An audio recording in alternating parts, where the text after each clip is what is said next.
the Los Angeles Lakers have a 4-game stretch that, in my opinion, all 4 games are must-wins. They need to get over this hump. All of this back and forth, trading games, winning a game, losing a game, winning 2 games, then losing 2 games. Like, we need to cut that out, right? We have a brutal stretch coming up in about 2 weeks, and then especially in the month of March as well as April. And the Lakers need to start gaining some traction here, need to start getting over the top. And they're playing the Chicago Bulls. They start with the Bulls. Then you have the Warriors on the road, the Rockets on the road, and the Hawks on the road. So first off, Lakers got to get this win at home, right? Because they have been a terrible road team this year. So that's something else that is a real issue. But the Warriors, the Rockets, and the Hawks are all 3 teams that the Lakers should absolutely be able to beat, as well as the Chicago Bulls at home. Chicago's playing much better, and we'll touch on them here in a moment because that's who they play today. But the Warriors, the Rockets, and the Hawks, the Lakers need to string these games together.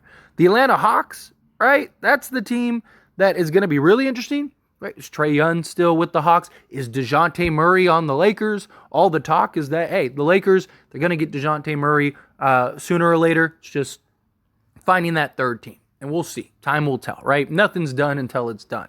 So, I don't want people to get their hopes up and then he ends up going elsewhere. But that's a real question, right? But whatever it is, even if DeJounte Murray is on the Hawks, the Lakers need to run through him. He's not on the Lakers. So run through him, go get these wins.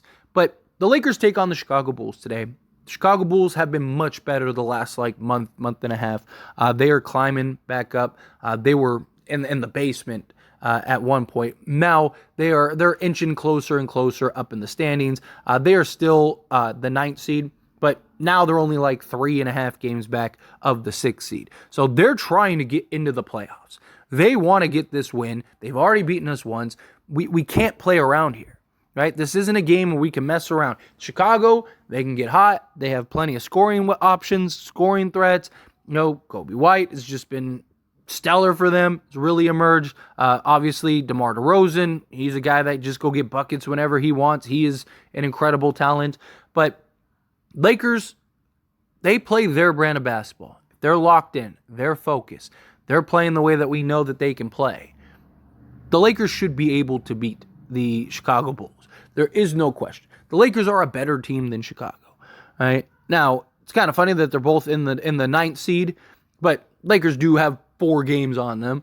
But still, it's frustrating that this is even a question of should the Lakers beat the Bulls today? Can the Lakers beat the Bulls today? Is this realistic for the Lakers to beat the Bulls today? The idea was that this would be an excellent season. We'll be starting off ready to cruise. We win the in-season tournament, 5 games over 500. It's like, oh man, we're going to easily win 50 games plus, right? Then we're going to be coming for that Larry O'Brien trophy. And here we are, a week and a half away from it being February. And it's like the Lakers are still under 500. They're the 9th seed in the West. They're playing a team that is not even a playoff team at the moment. They're a play-in team, but not a playoff team yet. And there's a real question of us getting smacked by the Chicago Bulls. Who thought in the offseason we would be here? Who thought in the offseason that this was going to be a real thing, that the Chicago Bulls would be a real threat, and that we'd have to worry about losing to Atlanta or, the Warriors, obviously. The Warriors are a good team, but they're a basement team too, right? So it's just, we're playing some of these teams that, yes, they're not teams that are great, but some of these teams are desperate. Some of these teams need to get these wins, right? The Chicago Bulls and the Golden State Warriors are those 2 teams that need and want to get those wins. The Houston Rockets, I believe, want to win, but I think ultimately, the Rockets themselves, they don't really care that much. They're just trying to build that team, build that, that chemistry and eventually get to that point. But still, they're going to want to win some games. They're not far behind us, right? They're the 11th seed, but they're only a game behind the Lakers. The Lakers lose to Houston. All of a sudden, Houston jumps a full game, right? So it's just the Lakers need to do their job. The Lakers need to do their part.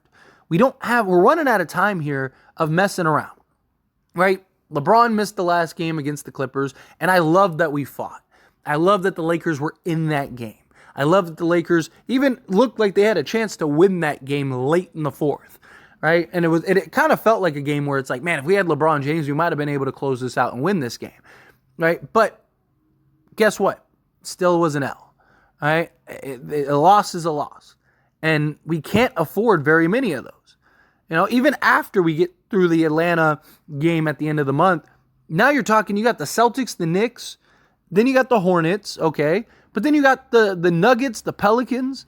So, like, starting the month of February, 4 out of your first 5 games are against, 4 of the top 10 teams in the league or whatever, top 12 teams in the league right now. So, this is something that the Lakers have to figure out, right? LeBron, we need him. Anthony Davis, D'Angelo Russell, who D'Angelo Russell has been playing out of his mind. He's been playing excellent basketball. Hopefully that can continue. Hopefully he can continue to be aggressive. Hopefully he can continue to lock down, focus, and provide the level of play that he's playing. Right? Look, guys have good games, guys have bad games. It happens. But we need the consistency. And so far, D'Lo has been very consistent in that regard, and I'm hoping that he can continue to provide that. Right? He's going to have a bad game sooner or later. It happens, right? Nobody has, no one scores 30 a game every game. Right? Even the best scorers in the league, even the best players in the league have bad games. But D'Lo still being able to lock down, be focused, make plays for others, run and orchestrate the offense, play some defense. He's been making a ton of great hustle plays, things in that regard. And then Anthony Davis. Anthony Davis has been our best player this year. Anthony Davis is playing unbelievable this year. And it's amazing that the Lakers aren't better. Like, think of how good AD and LeBron have been all season long. And they both have been healthy for the most part. Right? They've only missed like a handful of games. So it's just crazy to me that the Lakers are in this position. And that we genuinely have to wonder and question, like, are the Lakers capable of beating even a middle-of-the-pack team? I don't think Chicago's necessarily a bad team, but they're a middle-of-the-pack team. And it's just, to me, it's mind-blowing that, like, this is a real thing. You have LeBron James, Anthony Davis, you have D'Lo playing as well as anyone right now, and it still is a real question mark of, can the Lakers do enough to go win a game at home against the Chicago Bulls? Like, that's what's crazy. And it's just, look, again, we got to wait till the trade deadline, more likely than not. If we keep this back and forth and losing and we don't gain some traction, it might be too late to make a trade. And even if we do make a trade, there's also the concerns of, like, the downtime, right? And trying to figure stuff out and trying to navigate that and rebuilding chemistry, right? And all that stuff. It's not as straightforward and simple as, like, oh, we make a trade and that's it. Especially if you're trying to get somebody like a DeJounte Murray who's used to being a star, who's used to being a number 1 or number 2 guy, coming to Lakers now is going to have that adjustment of being the number 3 guy. It's different when you get a bunch of role players that you're asking, hey, look, you're just coming to this team and you're just going to play the same role that you played where you came from, right? Because, like, last season, a lot of people, they look at it as like, well, look at what happened last year, right? But it's different when you're getting more high-profile guys, right? DeJounte Murray is a guy, like, one of the reasons he's not working well in Atlanta is because he has to play second fiddle and he gets to play off ball a lot more than he's accustomed to. Right? That's part of the reason.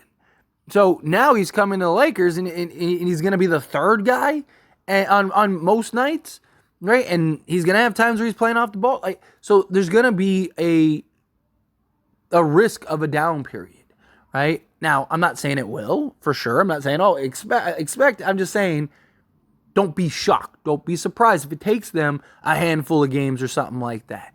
But the problem is, like, the Lakers don't have that. They're not in a position for that. And if they don't end up starting to create some separation as far as getting ahead of that 500 spot, I don't know. It's going to be really rough. And the Lakers are going to be in a very tough spot, even post-trade deadline. I mean, you got to think, you're still 2 weeks I think 2 weeks from today, exactly, or the time of recording this video, which is Thursday the 25th, right? You're talking 2 weeks from today is the trade deadline. That's a long time. And that's a lot of games that you could lose between now and then, especially the way the Lakers are playing. You know, you're talking again, but okay, just between now and the trade deadline, right? You have the Bulls, the Warriors, the Rockets, the Hawks. There's 4 games. The Celtics, the Knicks, and the Hornets, right? So there's 7 games. So you have 7 games between now and the trade deadline, which the Lakers play the Nuggets on the trade deadline day. And the Lakers don't get this win. I mean, if they lose, say, 4 of those 7, and now you're 2 games back of 500, and like what? And you play the Nuggets, and you don't have any of your guys, you're definitely losing to the Nuggets because now you're shorthanded. So now you're 3 games under 500, and then you got a back-to-back against the Pelicans the next day, who you still might not have your guys. So now you're 4 games under 500. And like, yeah, then your stretches, you know, the Pistons, the Jazz, the Warriors, the Spurs. So there's a spot to where you can gain some traction.